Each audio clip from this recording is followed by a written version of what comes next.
But లోపల lock ఇక్కడ stuck అయ్యి ఓపెన్ చేసినప్పుడల్లా ఈ లైన్ పడుతూ ఉంది. ఇలా ఫ్యాన్ అండ్ లైట్ సింక్ అవ్వకపోతే ఎలా ఉంటుందో చూడండి. ఇక్కడ లైట్ పైన ఉంది కదా, దాని కిందనే మనకి fan. Hello guys, welcome back to Zindagi unlimited. How are you all? ఎలా ఉన్నారండి అందరూ? I hope you're all doing great.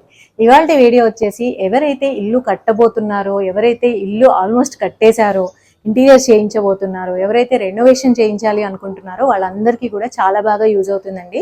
మీ అందరికీ తెలుసు, లాస్ట్ ఇయర్ మేము ఈ విల్లా తీసుకున్నాము. ఇది మా అన్నయ్య వాళ్ళదన్నమాట.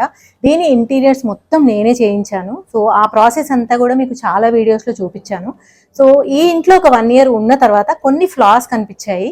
ఈ ఫ్లాస్ వల్లనే చాలా మంది మీ ఇంట్లో ఇంటీరియర్స్ ఎవరు చేశారండి, కార్పెంటర్ ఎవరు, నంబర్ ఇవ్వండి అంటే నేను ఇవ్వలేదు. ఎందుకంటే ఐ వాజ్ నాట్ హ్యాపీ. నేను 100% హ్యాపీ అవ్వనప్పుడు మీకు ఆ కాంటాక్ట్ డీటెయిల్స్ ఇచ్చి మళ్ళీ మీకు లాస్ అవ్వడం ఎందుకు అనేసి నేను ఇవ్వలేదు.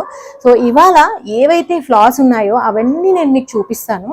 అలానే ఒక మంచి ఆఫర్ ఉందండి, ఫ్రీ మాడ్యులర్ కిచెన్ గెలుచుకునేది. అది కూడా నేను చెప్తాను, డీటెయిల్స్ అన్నీ ఇస్తాను. సో ఈ వీడియో ఎక్కడ కూడా స్కిప్ చేయకుండా చూడండి. ఈ వీడియో చూసిన తర్వాత కూడా మీకు ఇంకేమైనా క్వశ్చన్స్ ఉన్నాయనుకోండి కామెంట్ సెక్షన్లో పెట్టొచ్చు. సో లేట్ చేయకుండా వీడియో స్టార్ట్ చేసేద్దాం. సో ఫస్ట్ మనం మెయిన్ డోర్ నుంచి స్టార్ట్ చేద్దామండి.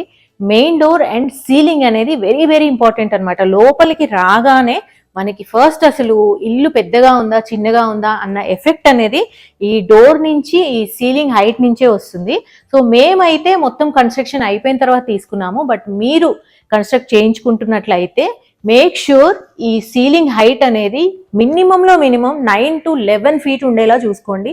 మీరు 11 feet అంతకంటే ఎక్కువ సీలింగ్ పెట్టించుకున్నట్లయితే మీకు చాలా మంచి, చాలా విశాలంగా ఉన్న ఎఫెక్ట్ అనేది వస్తుంది అనమాట. అంటే అదే స్పేస్ కానీ హైట్ ఎక్కువ మనం పెంచుకోవడం వల్ల ఇల్లు మొత్తం కూడా చాలా పెద్ద ఇల్లు లాగా కనిపిస్తుంది. సో అది మేము చేయలేకపోయాము. ఎందుకంటే ఇప్పుడు మనకి ఆల్రెడీ బిల్డర్స్ కట్టేటప్పుడు వాళ్ళకు కొన్ని నార్మ్స్ అనేవి ఉంటాయి, అలానే ఇంకా పర్మిషన్స్ అవి ఉంటాయి. సో పర్మిషన్ ఉన్నట్లయితే ఎంత ఎత్తుగా మనం పెట్టించుకుంటే అంత బెటర్ అనమాట. సో సీలింగ్ ఎప్పుడైతే హైట్ అవుతుందో అప్పుడు మనం మెయిన్ డోర్ని కూడా హైట్ పెట్టించుకోవచ్చు. యాక్చువల్గా స్టాండర్డ్ వచ్చేసి 7 feet పెడతారు ఎవరైనా కానీ, అపార్ట్మెంట్స్లో అయినా కానీ, నార్మల్గా విల్లాస్ కట్టే బిల్డర్స్ అయినా కానీ 7 feet అనేది నార్మల్గా జనరల్గా పెడతారు అనమాట. మీరు కనీసం 9 feet పెట్టించుకున్నారనుకోండి మెయిన్ డోర్, సో బయట నుంచి చూడడానికి కూడా చాలా పెద్ద ఇల్లు లాగా, అలానే మంచి ట్రెండీగా కనిపిస్తుంది. సో ఈ వీడియో నేను ఎందుకు చేస్తున్నాను అంటే మేము ఇవన్నీ కరెక్ట్ చేసుకోలేకపోయాము. సో మీరు స్టార్టింగ్ స్టేజ్లో మీ ఇల్లు ఉన్నట్లయితే కరెక్ట్ చేసుకోవచ్చు అనేసి. సో ఇది వచ్చేసి స్టార్టింగ్ పాయింట్. అండ్ నెక్స్ట్ వచ్చేసి ఫాల్ సీలింగ్. ఇల్లు కన్స్ట్రక్ట్ చేసేటప్పుడు ఫస్ట్ బేసిక్ స్కెలిటన్ మొత్తం కన్స్ట్రక్ట్ అవ్వగానే నెక్స్ట్ మనం చేసేది ఫాల్ సీలింగ్ అనమాట. ఇంటీరియర్స్లో ఫస్ట్ వన్ ఫాల్ సీలింగ్ అనుకోవచ్చు. సో ఎప్పుడైతే మనకి ఫాల్ సీలింగ్ అనేది అవుతూ ఉంటుందో అప్పటికి మన ఇంట్లో ఫ్యాన్స్ అవి మనం పెట్టించాం కదా, సో దానివల్ల మనకు కొన్ని ఐడియాస్ అనేవి రావు అనమాట. సో మాకు కూడా ఫస్ట్లో ఏమీ అర్థం కాలేదు. మామూలుగా వచ్చాము, ఫ్యాన్ పెట్టించేసాము, అన్నీ పెట్టించిన తర్వాత లిటరల్గా ఇంకా ఇంట్లో ఎవ్రీడే ఉన్న తర్వాత అనిపించింది ఏంటి అంటే, ఇలా ఫ్యాన్ అండ్ లైట్ సింక్ అవ్వకపోతే ఎలా ఉంటుందో చూడండి. ఇక్కడ లైట్ పైన ఉంది కదా, దాని కిందనే మనకి ఫ్యాన్ వచ్చింది. దానివల్ల ఏమవుద్దంటే మేము ఎప్పుడు ఫ్యాన్ వేసినా కానీ, ఫ్యాన్ అండ్ లైట్స్ అన్నీ ఆన్ చేసినప్పుడు రూమ్ అంతా కూడా ఏదో బ్లింక్ అవుతున్నట్లుగా ఉంటుంది అనమాట. ఎస్పెషల్లీ షూట్స్ చేసేటప్పుడే నేను అబ్జర్వ్ చేశాను. నార్మల్ అప్పుడు ఏదో అంటే లైట్లో ఏమైనా ప్రాబ్లం ఉందా, ఎలక్ట్రిసిటీలో ఏమైనా ప్రాబ్లం ఉందా అనుకున్నాం, కానీ తర్వాత అర్థమైంది అనమాట క్లీన్గా చూస్తే. సో ఎప్పుడైనా కానీ మీరు ఫాల్ సీలింగ్ చేయించుకునేటప్పుడు మీ ఫ్యాన్ అనేది ఎక్కడొస్తుంది అనేది చూసుకోండి. ఫ్యాన్ పైన ఎలాంటి లైట్స్ రాకుండా చూసుకోండి, లేదంటే డే టు డే లైఫ్లో చాలా ఇరిటేటింగ్గా ఉంటుంది అనమాట అలా మనకి బ్లింక్ అవుతూ ఉంటే. సో ఆ చివర్లు పెట్టించుకోవచ్చు అండ్ ఈ చివర కూడా పెట్టించుకోవచ్చు. మధ్యలో స్పేస్ అంతా కూడా మనం ఫ్యాన్కి వదిలేయచ్చు అనమాట. సో మా ఇంట్లో ఇది ఒక్కటే ఇష్యూ. సో మేము జనరల్గా ఏం చేస్తుంటామంటే ఈ లైట్స్ వేయడం మానేస్తుంటాం అనమాట. ఆ లైట్ వేయకుండా మేనేజ్ చేస్తూ ఉంటాము. సో అది ఇంకా ఫాల్ సీలింగ్ అయిపోయింది కదా. అండ్ నెక్స్ట్ వచ్చేసి టీవీ యూనిట్ అండి. టీవీ యూనిట్ యాక్చువల్గా విల్లాస్లో చాలా ట్రిక్కీ పాయింట్ అనమాట. ఎక్కడ పెట్టాలి, ఎలా దీన్ని అకామిడేట్ చేయాలి అనేసి. ఎందుకంటే ఇక్కడ స్టెప్స్ వస్తాయి కదా, స్టెప్స్ కింద టీవీ పెడితే ఎలా ఉంటుంది, ఇవన్నీ కూడా చాలా challenges. So after lot of thinking మేము ఏం చేసామంటే ఇలా పెట్టించామన్నమాట. సో పెట్టించినప్పుడు కూడా మాకు నచ్చింది, okay we did our best అనిపించింది. బట్ తర్వాత ఏమనిపించిందంటే, ఇది ఉంది కదా, ఇది కాస్త లోపలికి వెళ్ళిపోయింది. చూడండి, లోపలికి వెళ్ళిపోయింది. ఇలా కాకుండా స్టెప్స్ తోటి సింక్ అయ్యేలాగా పెట్టాలన్నమాట. అలానే ఇటువైపు వచ్చేసి ఇలా స్టోరేజ్ డోర్ పెట్టించామండి మేము. సో పెట్టించిన తర్వాత ఎవ్రీడే టీవీ చూస్తుంటే ఏమనిపించిందంటే ఇదంతా కూడా మనకి ఒకటే కలర్లో ఉండాలి, సింగిల్ కలర్లో. డిఫరెంట్ కలర్స్ ఉండడం వల్ల మనకి టీవీ చూస్తూ ఉంటే ఇది ఒక డిస్ట్రాక్షన్ పాయింట్ లాగా ఉంటుందన్నమాట. సో మీరు ఒకవేళ విల్లా కన్స్ట్రక్ట్ చేస్తున్నట్లయితే, టీవీ ఇలా పెట్టిస్తున్నట్లయితే మేక్ షూర్ టీవీ మొత్తం కూడా, ఈ సైడ్ మొత్తం కూడా సింగిల్ కలరే తీసుకోండి. ప్రిఫరబ్లీ వైట్ తీసుకున్నట్లయితే మనకి టీవీ కాంట్రాస్ట్గా కూడా ఉంటుంది, టీవీ కూడా బాగా కనిపిస్తుంది అండ్ డిస్ట్రాక్ట్ అవ్వకుండా ఉంటాము. Single colour పెట్టించుకోవాలి. ఈవెన్ మనం ఇది డోర్ పెట్టించుకున్నా కానీ మేము వైటే పెట్టిస్తే బాగుండేది అనమాట. అలానే ఈ రెండు కూడా హైట్లో డిఫరెన్స్ ఉన్నాయి. సో అలా కాకుండా నీట్గా పెట్టించుకుంటే సీమ్లెస్ లుక్ అనేది వచ్చేది. అండ్ ఇంకొక థింగ్, చాలా ఇంపార్టెంట్ థింగ్ మేము మిస్ అయింది ఏంటి అంటే, దీని లోపల వచ్చేసి ఇన్వర్టర్ పెట్టామన్నమాట. ఇన్వర్టర్ పెట్టాము అండ్ అంతా స్టోరేజ్కి చాలా బాగా స్పేస్ అనేది ఇచ్చుకున్నాము, కానీ దీనికి వెంటిలేషన్ ఇచ్చుకోలేదు. సో ఇన్వర్టర్ లోపల ఉన్నప్పుడు వెంటిలేషన్ ఉండడం చాలా చాలా ఇంపార్టెంట్. తర్వాత కూడా పెట్టించుకోవచ్చు, మేము తర్వాత చేపిద్దాము అనుకుంటున్నాము. సో మీరు ముందే పెట్టించుకోవడం వల్ల ఎలాంటి ఇష్యూస్ రాకుండా ఉంటాయన్నమాట. సో ఇప్పుడు చూడ్డానికి గాడిగా లేకుండా చూడ్డానికి బ్యూటిఫుల్గా ఉండే వెంటిలేషన్ మెషిన్లు కూడా దొరుకుతున్నాయి. అలాంటి మీరు ముందే పెట్టించేసుకోండి, బెస్ట్ అన్నమాట. ఇంకా కిచెన్లోకి వచ్చానండి. Kitchen is the heart of the home, మీ అందరికీ తెలుసు. ఇక్కడ కూడా ఒక 2 పాయింట్స్ నాకు అబ్నార్మల్గా అనిపించాయి అనమాట తర్వాత కన్స్ట్రక్షన్ మొత్తం అయిపోయిన తర్వాత. సో ఫస్ట్ వన్ వచ్చేసి ఇది సిలిండర్ స్పేస్. ఈ సిలిండర్ స్పేస్ వచ్చేసి చూడండి ఎంత కష్టంగా ఉందో తీయడం. సో ఎప్పుడైనా కానీ ఇలా ఉందనుకోండి, ఇక్కడ ఒకటే డోర్ పెట్టించుకోవడం బెటర్. సో ఇక్కడ వచ్చేసి ఇలా డ్రార్ వచ్చింది కదా, ఒకటే డోర్ పెట్టించుకోవడం, లేదంటే దీని పక్కన కాస్త స్పేస్ ఉండేలా చూసుకోవడం బెటర్. ఎందుకంటే ఇప్పుడు ఇలా వచ్చింది కదా కార్నర్లో డోర్, దీని పక్కన కొద్దిగా స్పేస్ ఉండాలి. దీన్ని కొంచెం చిన్నగా చేయించుకుంటే సరిపోయేది.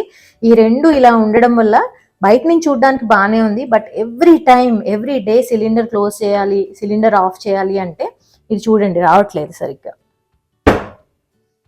చాలా కష్టపడితే వస్తుంది అనమాట. ఇగో దీన్ని ఇలా పుష్ చేసి ఓపెన్ చేస్తే సిలిండర్ అనేది కనిపిస్తుంది.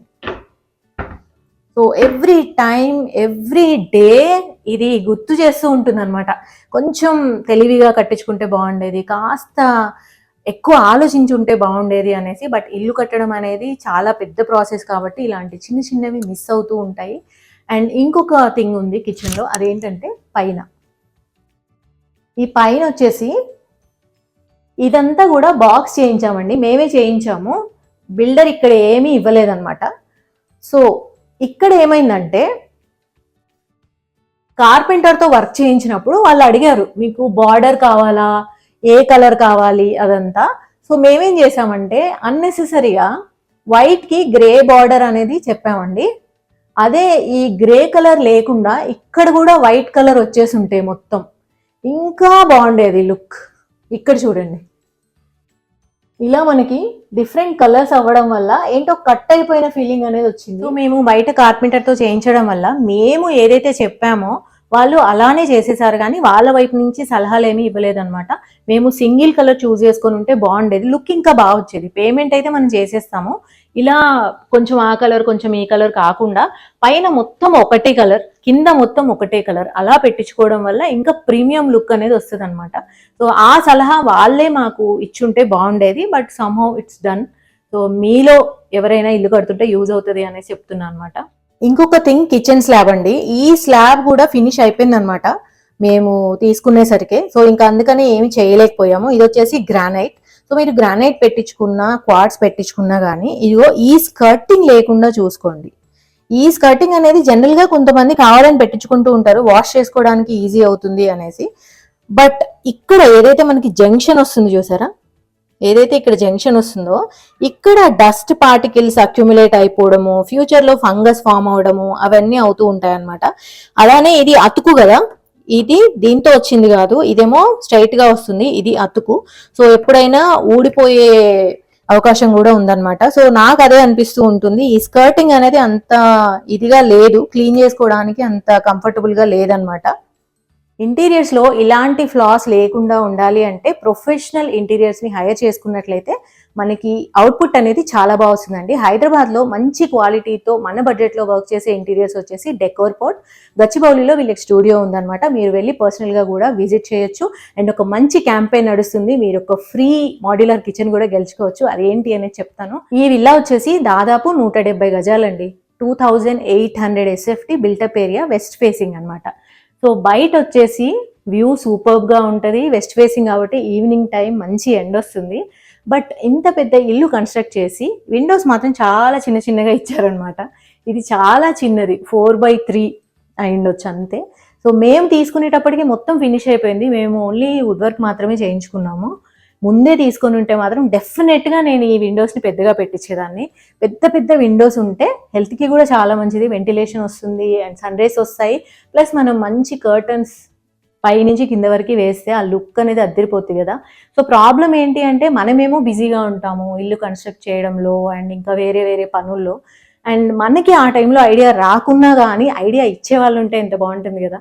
సో నేను డోర్ కూడా చూపిస్తాను చూడండి. ఈ డోర్ చూడండి, అంటే మనకి స్పేస్ ఉంది. ఈ డోర్ ఇంకాస్త పెద్దగా పెట్టుంటే బాగుండేది అనిపించింది అనమాట.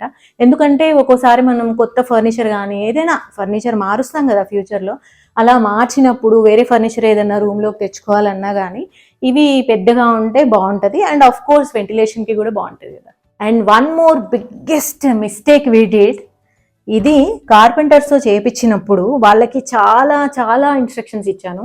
అయినా సరే ఈ లైన్ చూస్తున్నారు కదా, ఇది డిజైనర్ కాదండి, డిజైనర్ పీస్ అస్సలే కాదు, టోటల్ వైట్ అనమాట. ఇది ఎలా ఉందో ఇది కూడా అలానే ఉండాలి. బట్ లోపల లాక్ ఇక్కడ స్టక్ అయ్యి ఓపెన్ చేసినప్పుడల్లా ఈ లైన్ పడుతూ ఉంది. సో వాళ్ళకి ఎంత చెప్పినా కానీ ఫైనల్గా అయితే యూస్ చేస్తున్న కొద్దీ ఇలాంటి ఫ్లాస్ అన్నీ బయటపడుతున్నాయండి. సో వీటి మధ్యలో గ్యాప్ ప్రాపర్గా ఉందా లేదా అనేది చూసుకోవాలి. యాక్చువల్గా వాళ్ళు మొత్తం చేసేసి వెళ్ళిపోతారు, ఆ టైంకి మనం ఇంకా ఇంట్లోకి రాం కాబట్టి మనకి యూసేజ్తో వచ్చే ఫ్లాస్ ఏంటి అనేది అంత ఐడియా ఉండదు. తర్వాత ఇవన్నీ బయటపడుతుంది. మేము వుడ్ వర్క్ చేయించింది లామినేట్స్ తోటండి. యాక్రిలిక్ అయినా లామినేట్స్ అయినా వాటిని ప్రాపర్గా ఆ షీట్ని ప్రెస్ చేయడం అనేది చాలా ఇంపార్టెంట్ అనమాట. మనకి ఇండస్ట్రీ లెవెల్లో వేరే ఇంటీరియర్ డిజైనర్స్ ఎవరైతే క్వాలిటీతో పనిచేస్తారో వాళ్ళు తయారు చేస్తే ఈ ప్రాబ్లం రాదు. ఇది పర్సనల్గా నేను మరీ చెప్పాలనుకున్నాను. ఒక్కసారి దగ్గర నుంచి చూడండి. ఇది చూడండి ఎంత అన్ఈవెన్గా ఉందో. మధ్యలో ఇట్లా టచ్ చేస్తే తెలిసిపోతుంది, మధ్యలో ఎయిర్ బబుల్స్ ఉన్నాయన్నమాట. సో మేము తర్వాత వాళ్ళకి కాల్ చేసాము, ఎవరైతే ఈ వుడ్ వర్క్ చేశారో వాళ్ళకి కాల్ చేస్తే వస్తాము అన్నారు. బట్ అఫ్ కోర్స్ వర్క్ ఒక్కసారి ఫినిష్ అయిన తర్వాత రారు. ఐ హోప్ మీకు ఇక్కడ కనిపిస్తూ ఉన్నాయి. సరే ఇంకొక ప్లేస్లో చూపిస్తాను చూడండి. దిస్ వన్, ఇక్కడ చాలా పెద్ద ఎయిర్ బబుల్ ఉండే అనమాట. సో లాస్ట్ డే వాళ్ళు వచ్చినప్పుడు చూపిస్తే ఇలా ఒక మేక్ కొట్టేసి మళ్ళీ రేపు వచ్చి తీస్తాము అన్నారు, తీయలేదు. చూడండి. So this is so odd. మనం ఇంత మంచిగా చేయించుకొని లాస్ట్కి ఇలా మేకులు ఉన్నాయనుకోండి చాలా ఇంపర్ఫెక్ట్గా ఉంటుంది అనమాట. సో ఇదొక మేజర్ ప్రాబ్లం. సో గైస్ చూసారు కదా, నేను చేసిన మిస్టేక్స్ ఏవి కూడా మీరు చేయకండి. ప్రాపర్గా మీరు డిజైన్ చేయించుకోండి. అప్పట్లో అంటే నాకు తెలీదు ఎవరిని అప్రోచ్ అవ్వాలి, ఏ ఇంటీరియర్ డిజైనర్స్ బాగున్నారు అనేసి. బట్ తర్వాత నాకు అర్థమైంది కాబట్టి నేను మీకు సజెషన్ ఇవ్వగలుగుతున్నాను. డెకోర్ పోర్ట్ అనేది గచ్చిబౌలిలో ఉంది, డెకోర్ పోర్ట్ స్టూడియో. వాళ్ళు ఇప్పుడు బిగ్ ప్రైస్ ఛాలెంజ్ అనే క్యాంపెయిన్ స్టార్ట్ చేశారు. దాంట్లో మీరు ఫ్రీ మాడ్యులర్ కిచెన్ కూడా గెలుచుకోవచ్చు. డిస్క్రిప్షన్ బాక్స్లో డీటెయిల్స్ ఉంటాయి, అన్ని address, Google maps location, phone numbers అన్నీ ఇస్తాను, ఒకసారి వెళ్ళి చూడండి. So it's a big thing అనమాట మాడ్యులర్ కిచెన్ గెలుచుకోవడం అంటే. ట్రై చేయడంలో తప్పలేదు కదా. అలానే మీరు అప్రోచ్ అవ్వచ్చు, మీ ఇంటికి ఎలా ఉంటుంది అండ్ ఎస్టిమేషన్ ఎంత అవన్నీ కూడా తెలుసుకోవాలంటే జస్ట్ అప్రోచ్ కూడా అవ్వచ్చు. తప్పకుండా వెళ్ళండి, ఏ మాత్రం తప్పులేదు. మన ఇల్లు అనేది లైఫ్ టైంలో ఒక్కసారో 2 సార్లు కడతాము అంతే. సో ఏ మాత్రం ఛాన్స్ తీసుకోకుండా మంచిగా చేసుకోవాలి. మొత్తం డీటెయిల్స్ డిస్క్రిప్షన్ బాక్స్లో ఉంటాయండి. మళ్ళీ నెక్స్ట్ వీడియోలో కలుద్దాం. Take care, bye.